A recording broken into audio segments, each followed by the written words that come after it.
wanted to use Really sure.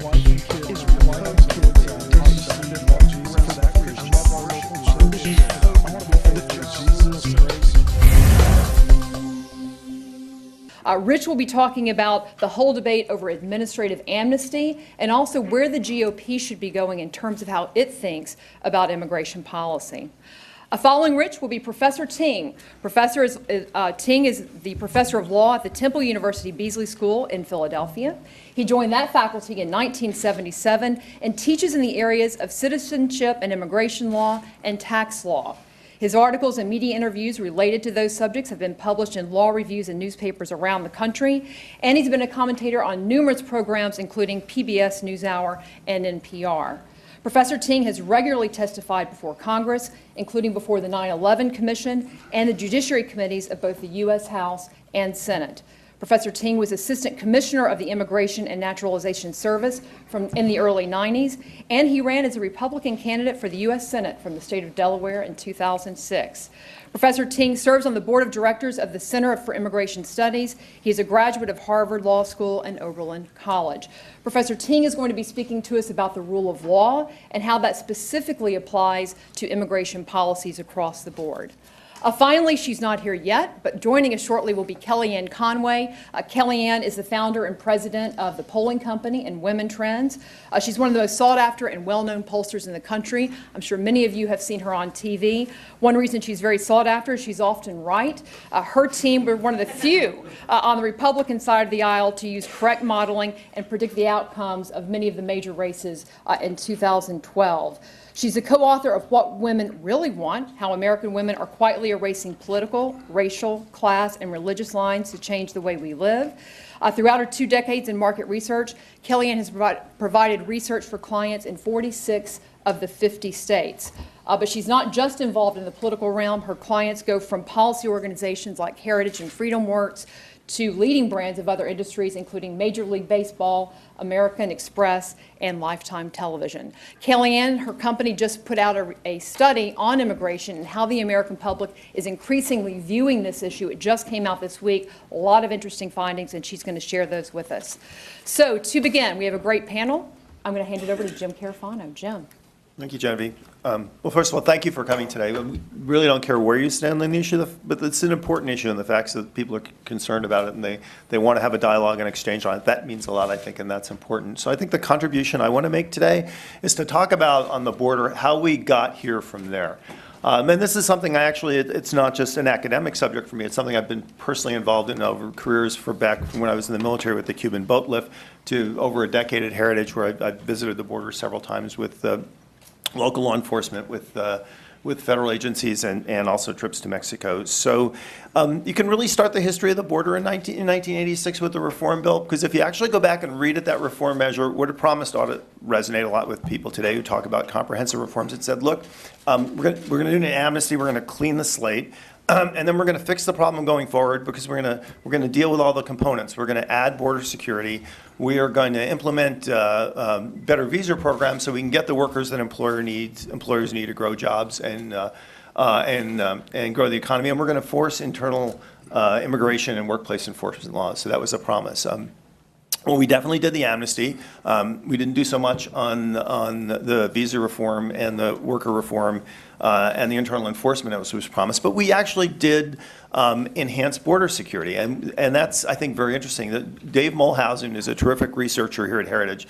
Did a fascinating study several years ago where he looked at the available social science research on the border, and what he concluded was there was actually a lot of consensus about what happened, and that is we continually put more money and more resources on the border through the 1980s into the 1990s. Government actually did what it promised. It did a lot more border security, and as a result of that, the unlawful population of the United States actually grew. It was about 3 million. Eventually, it grew to about 16 million. So how did that happen?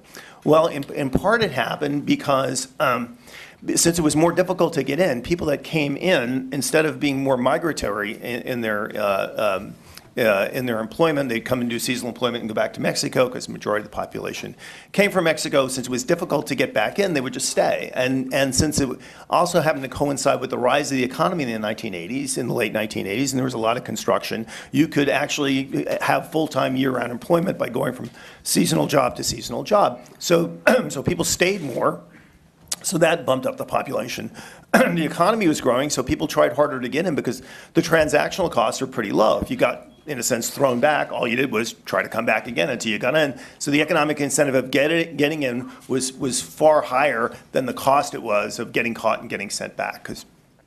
And then the third, of course, is that only about, and the estimates on this while vary a great deal, but somewhere between 40 and 50% we think of the population that's unlawfully present actually came in through a legal point of entry and then simply overstayed their visas.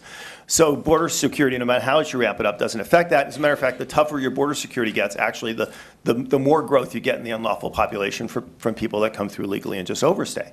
So that problem continued to grow. And the next really big change happens on 9/11. And one of the things that 9/11 did was prompt the creation of the Department of Homeland Security that actually added some efficiency to what we were doing at the border, because pretty much until that point, we treated goods and people as two completely different things. One guy was in charge of goods, one guy was in charge of people, a different guy was in charge of internal enforcement, and they had no real incentive or requirement to actually cooperate with each other or other federal agencies. So one of the things that the creating Department of Homeland Security did accomplish is they call it one face at the border, and we did gain some greater efficiency from how we address border security issues, and that was good, not just because of being concerned about security at the border, but also recognizing that the border, both the northern and the southern borders, are economic engines for America, and that an enormous amount of economic productivity occurs because of the process of crossing the northern and the southern borders. And so the job of the security is not just to keep bad things out, but to keep the people's goods and services that are growing the economy in the Western Hemisphere moving. And there was a lot of effort put at that. So in 2007, when we talked about, the last time we talked about comprehensive immigration reform, the model that was proposed to kind of move us forward again was pretty much a repeat of 1986. So what was really interesting is, as that was being discussed, not shockingly, the numbers of illegal crossings at the border started to bump up. So again, just the promise of amnesty caused the numbers to increase. And then, of course, the bill failed. And the administration at the time said, okay, we get it. Okay, you don't want to do this, but we're going to continue to work on internal enforcement, and we're going to continue to work on border security. And they did.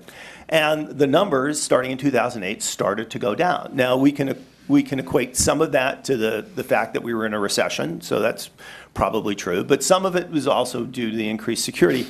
And those numbers continued to decline through about 2012. And in 2012, what happens? Well, you have the confluence of a couple of things going on there. One is you have the impact of military sequester, and that does impact border security, because a lot of the illicit border crossing activity, which is the movement of people, guns, money, and drugs, was as a result of the cartels. And the amount of interdiction that we did against the cartels significantly began to drop. I was down in Key West talking to the guys coordinating that back in the earlier part of the decade, and they said, if we had twice as many assets, we still wouldn't have enough to interdict everything we find. And that was at a time we were growing the mission. The mission significantly atrophied, so the pressure on the cartels has gone down. So that put more pressure on the border. The second thing that put more pressure on the border was actually the success. We did a great job with Plan Colombia. A lot of the cartels were pushed out of Colombia. And what they did is they went to other places and they started to set up business. That combined with really, I think, poor interaction that we had with countries working on public safety and security missions in Central America in the last couple of years. The money was going to the wrong programs. We weren't working with those governments very well. And all that really led to a strengthening of the cartels. And of course, the other thing we had in 2012 was DACA, the deferred removal of alien children. And much like 1986, that was, whether the administration intended or not, we can debate that forever, that was largely put up as a billboard saying now is a good time to come to the United States because another round of amnesty is coming. And we saw those numbers start to climb in 2012 and mushroom recently. So that's kind of what has gotten us where we are. And there are lessons to be learned from this history, and I think they're pretty clear. Americans all want border security. Everybody wants a safe, secure, productive border. I haven't found anybody on any side of the debate yet that thinks that's a bad idea.